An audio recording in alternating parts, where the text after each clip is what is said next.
E se de repente tudo que a gente conhece simplesmente sumisse? Sua casa, sua cultura, sua segurança? Isso não é só uma pergunta para a gente pensar. É o ponto de partida da história de Abraão, uma jornada que redefine o significado de confiança e que constrói a base de uma fé que dura milênios. Para a gente entender essa jornada, a gente precisa parar e pensar. O que é essa tal de confiança radical? Não se trata de dar um salto no escuro, não. É mais como dar um passo firme em direção a uma voz que soa mais clara do que todo o barulho do mundo. É acreditar numa promessa, mesmo quando tudo ao redor parece gritar o contrário. Então, vamos lá. A nossa história começa em Ur dos Caldeus, uma baita metrópole da antiga Mesopotâmia. Imagina um lugar super movimentado, cheio de comércio, cultura e principalmente idolatria. É bem no meio desse cenário que um homem, chamado Abrão, recebe um chamado de Deus que vai contra toda a lógica da época. Pensa no peso dessa ordem. Não é só uma mudança de casa, é um convite para deixar para trás a própria identidade, a herança, toda a rede de segurança. Em troca de quê? De uma promessa sussurrada no coração com um destino que ele nem sabia qual era. Olha, essa comparação aqui é muito interessante. Hoje em dia a gente planeja cada passo, né? Tem GPS, mapa, tudo na mão. Abrão não estava seguindo um ponto no mapa. Ele estava seguindo um eco na alma, um chamado que o levou direto para o deserto, para longe de absolutamente tudo que ele conhecia. Mas essa ordem tão radical não veio do nada, não veio vazia. Ela veio junto com promessas gigantescas. Promessas de uma grande descendência, de um nome que seria respeitado e a mais importante de todas, de que através dele a bênção chegaria a todas as famílias da terra. É a sementinha de um plano que iria se desenrolar por toda a história. Bom, diante de uma escolha dessas, uma escolha que muda tudo, o que será que Abrão fez? Será que ele hesitou? Será que ele questionou? Ou será que ele deu aquele salto de confiança em direção ao desconhecido? A resposta foi obediência. Simples assim. Uma ação imediata que mostra uma confiança profunda. Ele trocou a segurança que ele podia ver, a sua terra, pela segurança invisível da promessa de Deus. E esse ato se tornou a grande marca da vida dele.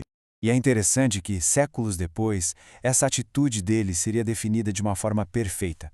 As ações de Abrão são a própria essência da fé, a certeza do que se espera e a convicção do que não se vê.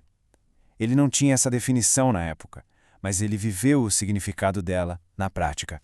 Mas é importante a gente lembrar que essa jornada não foi perfeita. A ordem era clara sobre deixar a parentela, mas Abrão levou Ló, seu sobrinho. Por quê? Talvez por compaixão, por se sentir responsável ou, quem sabe, um momento de fraqueza. Isso mostra a humanidade de Abrão e como até a maior das fés tem seus desvios.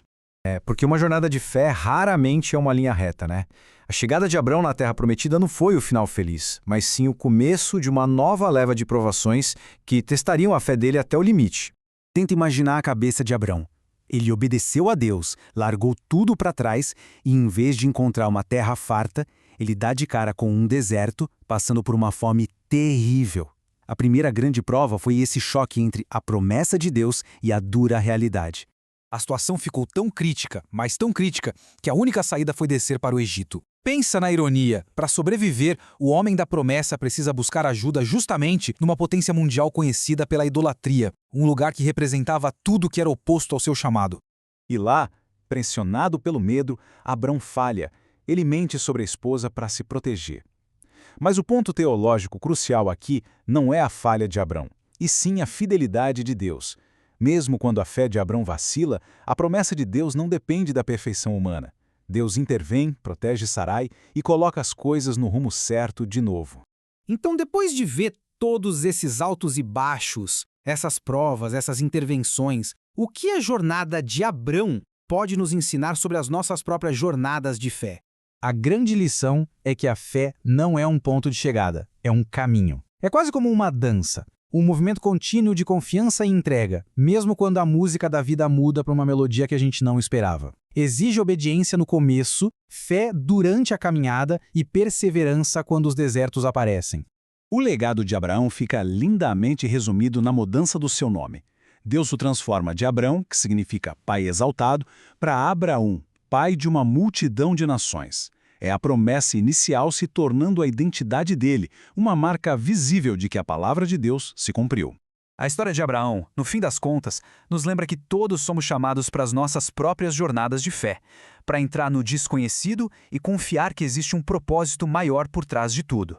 A questão não é se seremos chamados, mas como vamos responder.